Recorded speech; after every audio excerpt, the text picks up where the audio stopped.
नमस्कार YouTube family मित्रांनो आणि मैत्रिणींनो, प्रेमाची दुनिया या चॅनलमध्ये तुम्हा सर्वांचं अगदी मनपूर्वक स्वागत आहे. तुम्हा सर्वांच्या सपोर्टची मला खूप गरज आहे. त्यामुळे प्लीज आपल्या या चॅनलला जास्तीत जास्त लाईक, शेअर आणि सबस्क्राईब करायला विसरू नका.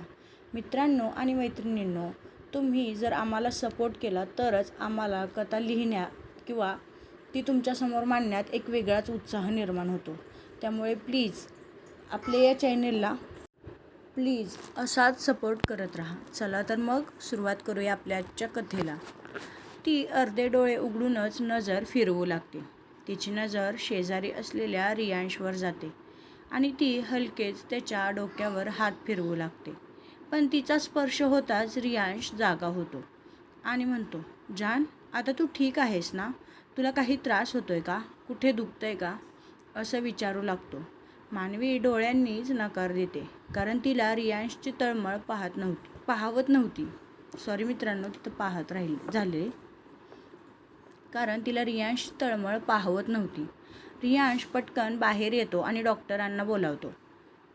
डॉक्टर येतात आणि मानवीला चेक करतात. ते म्हणतात, मिस्टर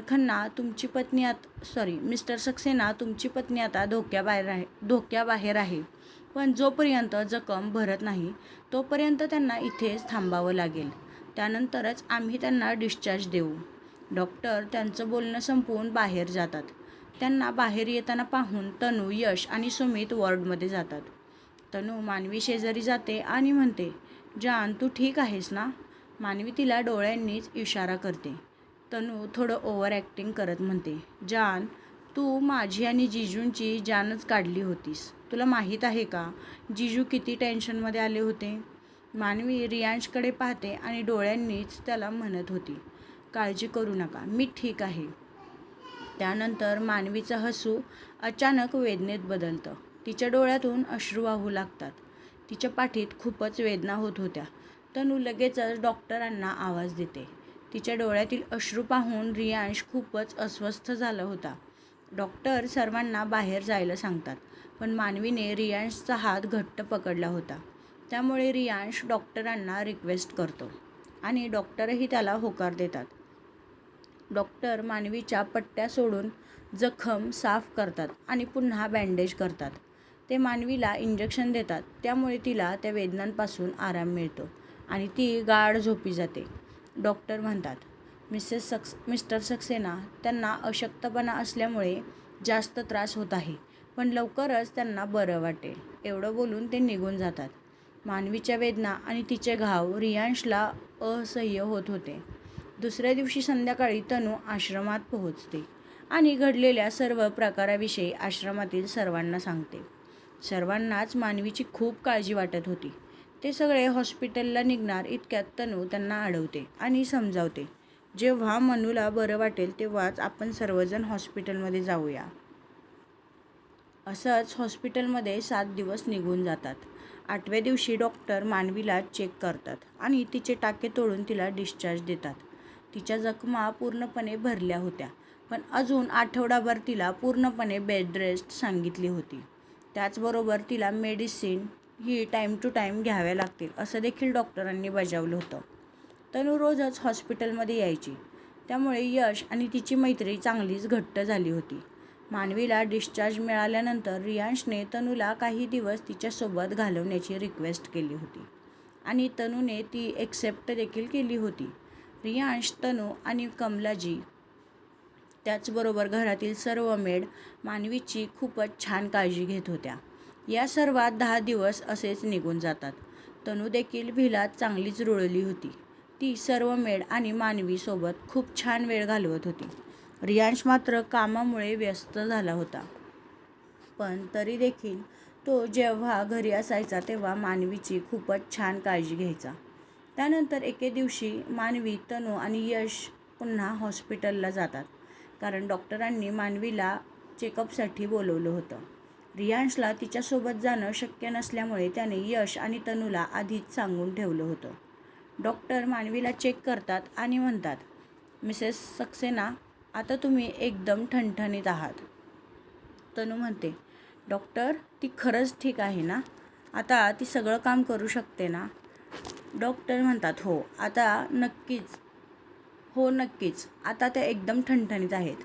तनू थोडंसं प्रश्नार्थक नजरेने विचारते, डॉक्टर ती लग्नानंतरचं ते काम?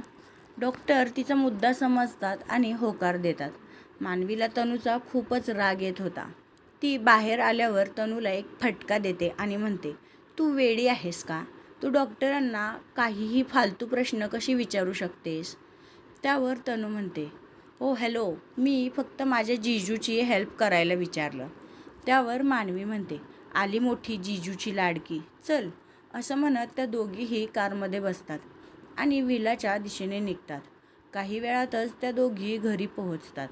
मानवी पटकन कारमधून उतरते आणि आत जाऊ लागते. अचानक तिच्या काहीतरी लक्षात येतं आणि ती मागे फिरते. समोर चालू असणारा सीन पाहून ती थक्क होते. यशने तनूच्या कमरेला पकडून तो तिच्या कानाजवळ काहीतरी सांगत होता. त्यावर तनू हसतच हलकेच त्याला मारत होती. मानवी तनूला आवाज देते. तिचा आवाज ऐकताच ते दोघेही पटकन एकमेकांपासून दूर होतात. तनू म्हणते, हा मनू? त्यावर मानवी म्हणते, माझा मोबाईल कारमध्ये राहिला आहे, तो घेऊन ये. असं म्हणून ती आतमध्ये जाते. मानवीला तनूचं सिक्रेट समजलं होतं, पण तिला आनंद या गोष्टीचा होता की तनूला तिच्यावर प्रेम करणारं कोणीतरी मिळालं आहे. काही वेळाने मानवी यशला बोलावते आणि त्या जमिनीविषयी काही माहिती मिळाली का हे विचारते. यश म्हणतो, सॉरी मॅम, पण तुमच्या तब्येतीमुळे ती मीटिंग झालीच नाही. मानवी ठीक आहे असं म्हणते आणि मीटिंग परवा ठेवा असं देखील सांगते. त्याचबरोबर ती यशला थँक्यू देखील म्हणते. यश थोडा गोंधळतो. तेव्हा मानवी म्हणते, तू मला योग्य वेळी रक्त दिलं नसतं तर कदाचित मी वाचले नसते.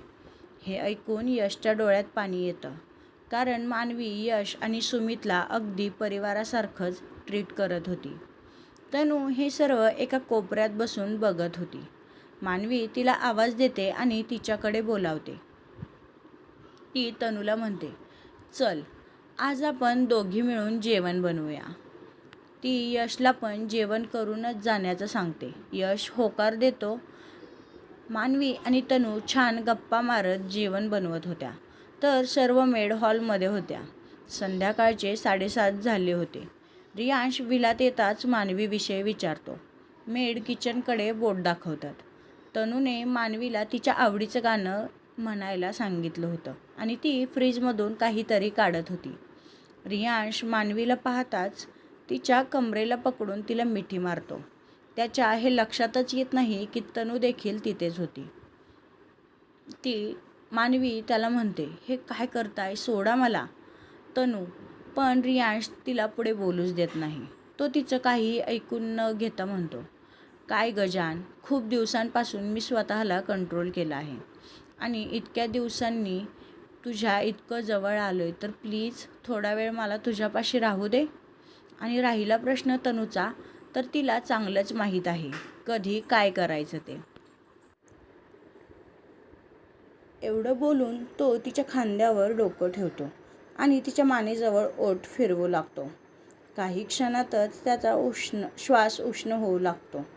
त्याचे हात आणि ओठ वेगाने फिरू लागतात. तनू हे सर्व पाहत होती, पण तिला रियांशचा रोमांस खराब करायचा नव्हता. त्यामुळे ती शांतपणे तोंड फिरवून आपलं काम करत होती. एका क्षणातच रियांश मानवीला फिरवतो आणि खूपच उत्कटतेने तिच्या ओठांवर किस करू लागतो. तनूला समजतं की ह्यांचा रोमांस आता खूपच बहरत आहे. त्यामुळे ती मोठ्याने ओरडते, सॉरी जीजू. हे ऐकताच रियांश पटकन मानवीपासून मागे सरकतो. तनू म्हणते, सॉरी, पण एवढी काय घाई आहे? आणि सॉरी, पण आम्हाला खूप भूक लागली आहे. त्यामुळे तुम्ही आधी फ्रेश होऊन या, मग आपण छान असं जेवण करणार आहोत. असं म्हणतच ती रियांशला किचन बाहेर पाठवते. रियांशची इच्छा नसतानाही तो रूममध्ये जाऊन फ्रेश होतो. मानवी मेडच्या मदतीने सर्व जेवण टेबलवर लावते. पण तनूच्या शैतानी डोक्यात मात्र काहीतरी वेगळंच चाललं होतं. ती यशला विचारते, मी तुला मॉलमध्ये एक पिशवी दिली होती, ती पिशवी कुठे आहे? यश तिला कारमधून ती पिशवी आणून देतो आणि म्हणतो, यात काय आहे? पण ती त्याला काहीच सांगत नाही. नंतर सांगेन असं म्हणून ती पटकन मानवी आणि रियांशच्या रूममध्ये जाते. रियांश लॅपटॉपवर काहीतरी काम करत बसला होता. अचानक रूममध्ये कोणीतरी एंटर झाल्याचं नोटिफिकेशन त्याच्या लॅपटॉपवर पडतं आणि तो रूमचं फुटेज चेक करू लागतो. रूममध्ये तनूने मानवीचे सगळे कपडे, नाईट सूट आणि रियांशचे कपडे देखील मेडना सांगून दुसऱ्या रूममध्ये गुपचूप ठेवायला लावले होते. त्यानंतर ती हातातील पिशवीकडे पाहते आणि एक फ्लाइंग किस देत वॉशरूममध्ये निघून जाते. ती त्यातील सामान वॉशरूममध्ये ठेवून बाहेर येते. त्याचबरोबर तिने वाजमधील फुले काढून त्याच्या पाकळ्या पूर्ण रूममध्ये आणि बेडवर पसरल्या होत्या. सगळं तयार झाल्यावर ती म्हणते, "वाह तनू, यू आर सो स्मार्ट." असं म्हणून ती रूमचं दार बंद करते आणि पुन्हा हॉलमध्ये येते. रियांश फुटेज बंद करतो. तनूने जे केलं त्यामागे तिचा काय हेतू होता हेच त्याला समजत नव्हतं. तो पुन्हा आपल्या कामात गुंततो. काही मिनिटातच मानवी सर्वांना जेवायला या असं म्हणते. सुमित देखील पोहोचला होता. यश, सुमित, रियांश, तनू, मानवी सर्वजण छान असं जेवण करतात. मानवीच्या हातचं जेवण यश आणि सुमितला खूपच आवडलं होतं. तनू यशकडे पाहून वेगवेगळे इशारे करत होती आणि हे मानवीला समजलं होतं. रियांश आणि सुमितला देखील त्यांची इशारेबाजी लक्षात आली होती. पण तरीही सर्वजण शांत राहून जेवण एन्जॉय करत होते. काही वेळानंतर त्यांच्या गप्पा चांगल्याच रंगतात. काही वेळाने सुमित आणि यश जायला निघतात. तनू देखील तिच्या रूमकडे निघून जाते. रियांश आणि मानवी त्यांच्या रूममध्ये पोहोचतात. मानवीला रूम पाहून समजतं ही सगळी तनूची शैतानी आहे.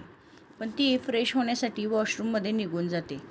ती आत जाताच तनू धावतच त्यांच्या रूममध्ये येते आणि रियांशला विचारते, "जीजू, मनू कुठे आहे?" रियांश वॉशरूमकडे बोट दाखवतो. ती तिकडे धावतच जाते आणि मानवीला आवाज देऊन, "मला तुझ्या अंगावरील ड्रेस हवा आहे, तोही अर्जंट," असं म्हणते. मानवीला काहीच समजत नव्हतं, पण ती आता नाईट सूट घालणार होती. त्यामुळे ती जास्त विचार न करता तो ड्रेस काढते आणि दरवाजा हलकासा उघडून तो ड्रेस तनूच्या हातात देते आणि दार पुन्हा बंद करून घेते. तनू तो ड्रेस घेऊन पुन्हा रियांशकडे येते आणि म्हणते, "जीजू, एक्सायटेड?" रियांशला तिच्या बोलण्यावरून काहीच समजत नव्हतं. तेव्हा ती त्याच्या थोडं जवळ जाऊन म्हणते, "डोंट वरी जीजू, तुम्हाला हवं ते सगळं करू शकता. मी डॉक्टरांना विचारलं आहे आणि त्यांनी ग्रीन सिग्नल दिला आहे. आज तुमची जान तुम्हाला एक खास सरप्राईज देणार आहे. त्यामुळे एन्जॉय आणि बेस्ट ऑफ लक." असं म्हणून ती पळतच रूमबाहेर निघून जाते आणि जाताना दार देखील बंद करते. तिचं बोलणं ऐकून रियांशच्या चेहऱ्यावर एक हलकंसं स्मित उमटतं. मानवी तिचा नाईट सूट शोधत होती, पण तिला तो कुठेच मिळत नव्हता. तिची नजर समोर असणाऱ्या कपड्यांवर जाते आणि ती ते पाहते. कपडे पाहताच ती घसा थोडा ओला करते. तिला समजतं की यामागे नक्कीच तनू आहे. ती थोडा विचार करते आणि त्यातील एक नाईटी घालते. ती बेबी पिंक कलरची आणि सॅटिन सिल्कची होती. खूपच आकर्षक आणि मोहक स्पर्श देत होती. मऊ चमकदार कापड मानवीवर खुलून दिसत होतं. नाजूक लेस, बॉर्डर आणि स्लीवलेस डिझाईन तिच्या नैसर्गिक सौंदर्यात भर घालत होते. ती बाहेर येताच रियांश तिच्याकडे पाहतो. आज तिला सेक्सी नाईटीत पाहून रियांशच्या चेहऱ्यावर एक हास्य खुललं होतं आणि डॉक्टरांनी देखील फिजिकल होण्याची परमिशन दिली होती. त्यामुळे त्याच्या मनावरचं ओझं उतरलं होतं. खूप दिवसांपासून त्याने स्वतःवर नियंत्रण ठेवलं होतं, कारण मानवीला त्रास होऊ नये म्हणून. पण तिचं आजचं मनमोहक सौंदर्य पाहून रियांश पूर्णपणे क्लीन बोल्ड झाला होता. तो हळूच मानवीच्या पाठीमागून तिला मिठी मारतो आणि तिच्या खांद्यावर डोकं ठेवून म्हणतो, "जान, आता तुला खरंच ठीक वाटतंय ना? कुठे त्रास तर होत नाही ना?" मानवी म्हणते, "आता मी ठीक आहे आणि पूर्णपणे बरी आहे. तुम्ही मला असे विचारत आहात जसे की तुम्ही डॉक्टरांना फोनच केला नव्हता." त्यावर रियांश म्हणतो, "पण तुला हे कसं समजलं की मी डॉक्टरांना फोन केला होता?" त्यावर मानवी म्हणते, "मी तुमची बायको आहे. त्यामुळे तुमच्यासाठी मी किती महत्त्वाची आहे हे मला चांगलंच ठाऊक आहे. रियांश म्हणतो. मग जर मी आज तुला प्रेम केलं तर चालेल ना? मानवी हलकंसं हसते आणि म्हणते, तुमच्या सालीसाहेबांनी सांगितलं नाही वाटतं. त्यांनी त्यांच्या जिजूंचं किती मोठं काम केलं आहे ते. रियांश म्हणतो, म्हणजे? तेव्हा मानवी तनूच्या हॉस्पिटलमध्ये केलेल्या शैतानीविषयी सांगते. ते ऐकून रियांश हलकंसं हसतो आणि म्हणतो, जान, तुझी मैत्रीण खरंच खूप हुशार आहे. तिला माझ्या मनातलं अगदी बरोबर समजतं. मानवी थोडं तोंड फुगवून म्हणते, असं का? म्हणजे तुम्हाला माझ्यापेक्षा ती जास्त ओळखते का? रियांश मानवीचा तो चेहरा पाहून म्हणतो, काय झालं जान? तुला राग आला का? त्यावर मानवी काहीही बोलत नाही. त्याला तिचा राग समजला होता. तो तिला स्वतःकडे फिरवतो आणि तिचा चेहरा उचलून म्हणतो, जान, माझ्यासाठी तू माझा जीव आहेस. आणि तनूचं सांगायचं झालं तर ती तुझ्यामुळे माझ्या कुटुंबाचा हिस्सा आहे. आणि तू आहेस म्हणून इतर सर्वजण आहेत. त्याचे हे शब्द ऐकून मानवीच्या चेहऱ्यावर एक हसू उमटतं. रियांश खूप प्रेमाने तिच्या ओठांवर ओठ टेकवतो आणि तिच्या ओठांना स्वतःच्या ओठांमध्ये घेऊन जणू खाऊ लागतो. शांतपणे सुरू असणारा रोमांस काही वेळातच उत्कट झाला होता. तो मानवीला किस करतच तिच्या नाईटीमधून हात फिरवू लागला होता. त्याचे हात आणि ओठ मानवीच्या शरीरावर ज्या प्रकारे स्पर्श होत होते त्यावरून तिचं शरीर आणि श्वास उष्ण होऊ लागले होते. काही वेळातच रियांशला समजतं की मानवीचा श्वास फुलला आहे. त्यामुळे तो तिचे ओठ मोकळे करून तिच्या मानेवर ओठ फिरवू लागतो. मध्येच तो तिच्या कानाला चावा देखील घेतो. त्यामुळे मानवीच्या तोंडून हलकीशी आह निघते. काही वेळ तो फक्त शांततेत तिला चुंबन देत होता. अचानक बाहेरचं वातावरण पूर्णपणे बदलतं आणि जोरदार पाऊस सुरू होतो. विजांचा कडकडाट होत होता. एक वीज मोठ्याने कडाडते आणि तिचा आवाज ऐकून मानवी रियांशला घट्ट मिठी मारते. रियांश मानवीला स्वतःपासून अलगद दूर करतो आणि तिच्या चेहऱ्याशेजारी आपला चेहरा घासत तिच्या अंगावरील नाईटी काढून टाकतो. त्याचबरोबर तो स्वतःच्या अंगावरील नाईटसूट देखील शरीरापासून वेगळा करतो. मानवी फक्त अर्धवट कपड्यांमध्ये उभी होती. तिचं असं रूप पाहून रियांशचा ताबा सुटतो आणि तो पुन्हा तिच्या पाठीवर ओठ फिरवू लागतो. तो ज्या प्रकारे मानवीच्या पाठीवर ओठ फिरवत होता आणि ओठ आणि हात फिरवत होता त्यामुळे तिचे सुस्कारे बाहेर निघत होते. तो अलगद तिच्या कानाशेजारी जाऊन म्हणतो, जान, अजून मी काहीच केलं नाही आणि तरीही तू आह टाकत आहेस. आज मी तुला रात्रभर त्रास देणार आहे. त्यामुळे तुझ्या मनाची आणि शरीराची आत्ताच तयारी करून ठेव. इतक्या दिवसांचं राहिलेलं प्रेम आज एकत्रच तुझ्यावर बरसणार आहे. आणि तू कितीही नाही म्हणालीस, नकार दिलास तरीही मी तुझं काहीही ऐकणार नाही. एवढं बोलून तो तिच्या उरोजांना हात घालतो. तो हलकेच पाठीमागून त्यांच्यावर दाब देऊ लागतो.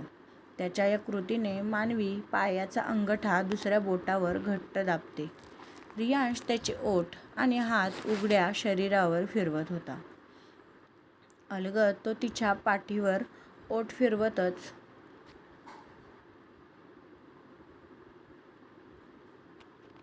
तिच्या ब्राच्या हुकांना वेगळं करतो आणि ती तिच्या शरीरापासून दूर करतो.